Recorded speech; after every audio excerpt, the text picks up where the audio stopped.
Empathy tends to be less sensitive to large numbers of victims.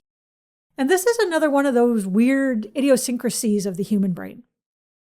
I did an episode about stereotyping not that long ago, and talking about how the human brain will develop heuristics or rules of thumb. The whole point is that our brain is big, relatively speaking, and so it uses a lot of calories. So our bodies have figured out how to make our brains so that they use less calories. And one way they do this is to take shortcuts in our thinking. So thinking in terms of stereotypes, right?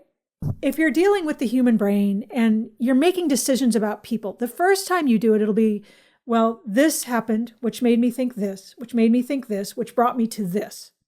And my overall decision is that this person maybe isn't good for me. Next time, your brain will want to cut out a lot of those decisions in between to save calories, to save energy, and jump to the end. And unfortunately, that's how stereotypes are born. If this woman did this, then all women are like this. Then all Asians are like this. Then all African Americans are like this. Then all boomers are like this. You end up with this heuristic in place of actual logical, rational thought. It's the same kind of thing when we're thinking about large numbers of victims.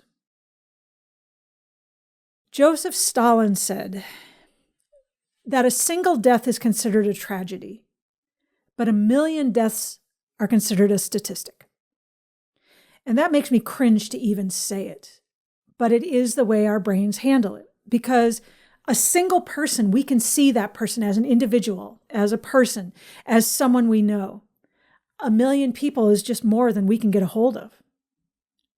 Maybe there's some defense there. I would think that the pain and the tragedy of 1 million deaths might be too much for a single person to handle. The point is that we are going to be more sensitive to the death of a single person than we are of a whole city, of a whole country, especially if we're removed from them.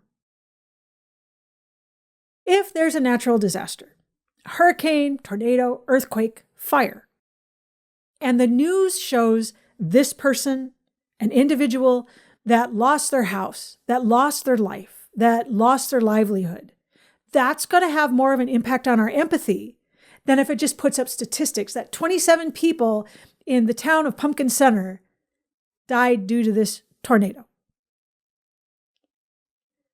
So the solution is to tap into your cognitive empathy. Just like with stereotyping. We understand where the biases come in. We understand what a heuristic is. So we can use our cognitive empathy to say, no, I'm not going to let my brain take those shortcuts. I'm going to relate to people on an individual level. This is the same thing. No, I'm not going to let my brain not allow me to use empathy just because it's a larger number of people. I'm going to relate to these people as an individual. 2 places where I see this where this could be particularly helpful. And one is with leaders. I mean, you're over a lot of people. Could be 2 people, could be thousands, could be more if we're talking huge multi-global national companies. You have to remember to keep these people in mind as individuals. The decisions affect the individual. It's very easy to start seeing people as numbers and entries in a ledger. If it's what you deal with all day long, it's a habit. It's what happens. There's no judgment there at all. But we are humans, and we have the ability to plug in our cognitive empathy and go, yeah, I'm not going to think of it like that because I need to know what's going on with my people. This is why it's so important to get out and make your rounds and talk to people, because you're seeing individuals. You may not be able to see everybody in your company. In fact, probably not. But the point is that you're there and you're being seen and they're feeling heard and you have faces. It's not just this mass of people that you don't know who they are. They're individuals with lives and needs and wants. And that's important to keep that in the forefront of our brain so that when the cognitive empathy kicks in, you can see these people and go, yeah, I can see exactly what needs to happen here.